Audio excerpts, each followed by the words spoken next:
Big deal. Yeah. I don't understand it.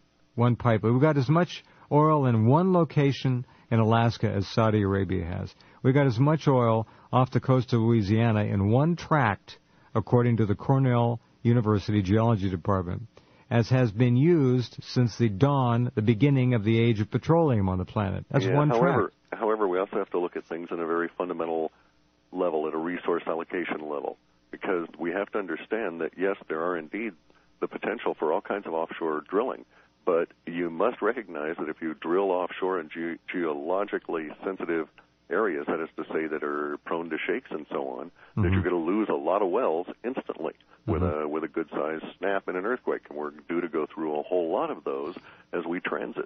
Okay. So I would not presume that any kind of well drilling in an offshore capacity is going to be sustainable.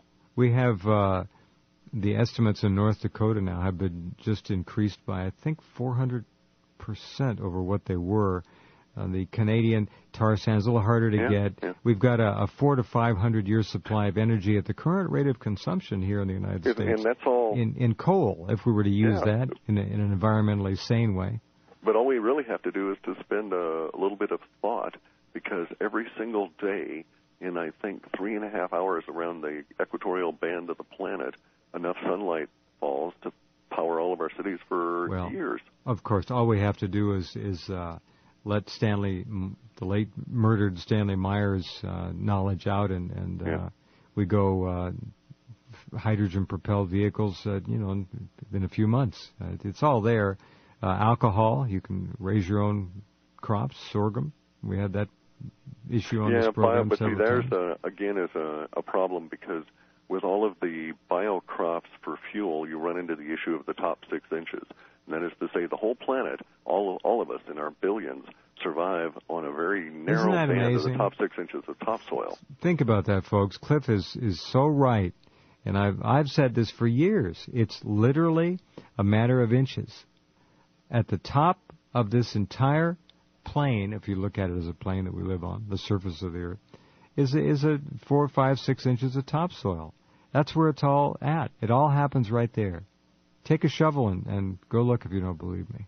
And it's getting to the point now where, too, the number of the elite are recognizing this, and they're making some funny leaks, if you will, sort of preconditioning people to certain ideas.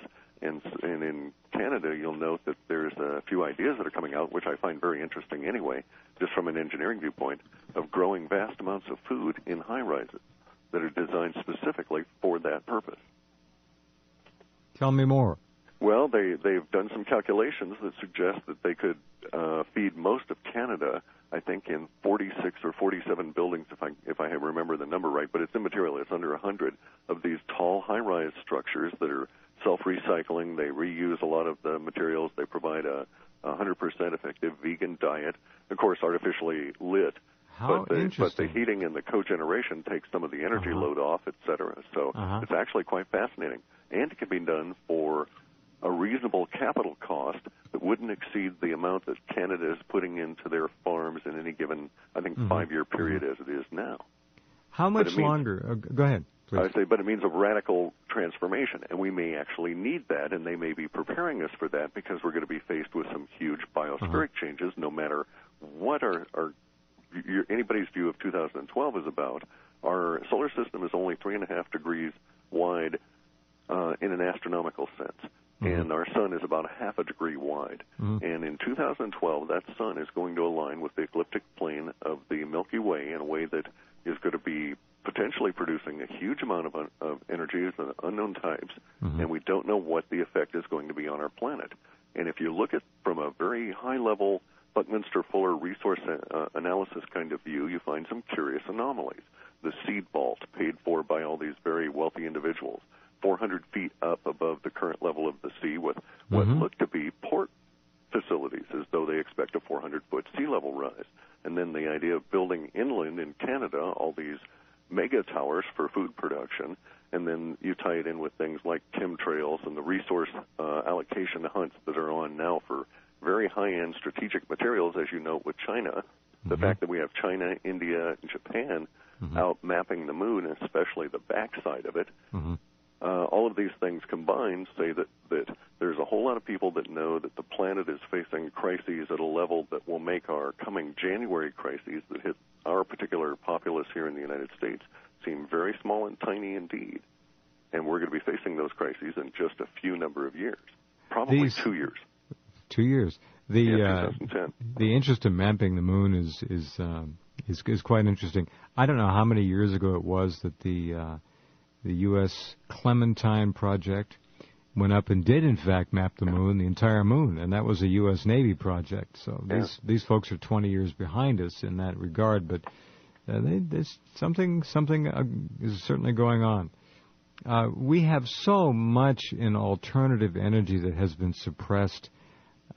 Just as a general commentary, how much longer can they sit on this stuff? I mean, we literally can be running gasoline or petroleum-burning engines on water right now. We could do that.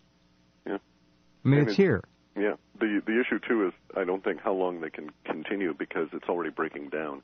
We're seeing that, especially in our data, actually a curious thing that's going to rise up as a result of the global economic collapse will be a whole lot of people that will no longer be effectively bribed, if you will. People who know things, don't particularly like knowing what they know, would much rather spill their guts, but are held sway by the fact of money and threats. And I guess it takes both in order to keep these individuals quiet, because we're going to get a whole slew of whistleblowers here over the course of 2009, probably starting in late spring. I mean, almost to the point where you wouldn't be able to turn on the television for 5 different shows offering, different whistleblowers about this, that, and the other thing. Well, this program will be more interesting than ever then. Yeah, I think so. I think it's going to be a good time to be in your line of work. Yeah. That is interesting. All right, let's assume that the date is right. There's a relative landslide and absolutely clear-cut victory tomorrow. We will survive the next 4 years to 2012, but 2012 is not just a galactic kind of time of reckoning. There's more. I guess it all interfolds. Yeah, there's cycle within cycle within cycle. Correct. At levels that at some point it becomes meaningless to continue to talk about them. But we're seeing some of them expressed, for instance, in the melting in the Antarctic and the shifting of the glaciers. And at the same time, we see the elite out there rather eagerly drooling over some of the stuff that's newly becoming exposed and spending a lot of money to go looking for something down there. Absolutely. Mapping the Arctic out as North Pole? That's quickly as they Antarctic can. The Antarctic. They're spending a rather... There's a lot going down there that's relatively secret, too. Yeah. As you know, and many of you listening know as well. All right, so what kind of a winter are we going to have? Well, if we're correct here, we may be moving into, on a climate level, into 2 seasons, in the sense that we may, over the next few years, get to the point where it's winter or summer, and that's about it. And the difference between the two may be hot and wet versus cold and wet. This current winter is going to be rather extreme for the Northeast, it looks like. Still showing up that way, still showing the need for excessive amounts of heat due to the inclement weather and the unseasonable conditions. Around here, lots of rain, and then, of course, our earthquakes, we think, in December 10, 11, and 12, we're due to get 2 very large earthquakes. This hemisphere? Antipodal. So if, for instance, if it's in Pakistan, then maybe Pakistan and the Northwest, or maybe the Pacific Northwest and Chile. So it rattles right through the globe to the other side. Correct. Wow. All right, my friend, thank you for the visit. We'll see what happens in the next 4 weeks, and we'll be in touch in the meantime. My best to George, please. Sure. Okay, good night, Clif. Good night. HalfPastHuman.com. And there you have it. All right, well, tomorrow, we shall see. We'll be back tomorrow night in 21 hours. In the meantime, we'll be on it as fast as we can, as always, at Rense.com. See you there.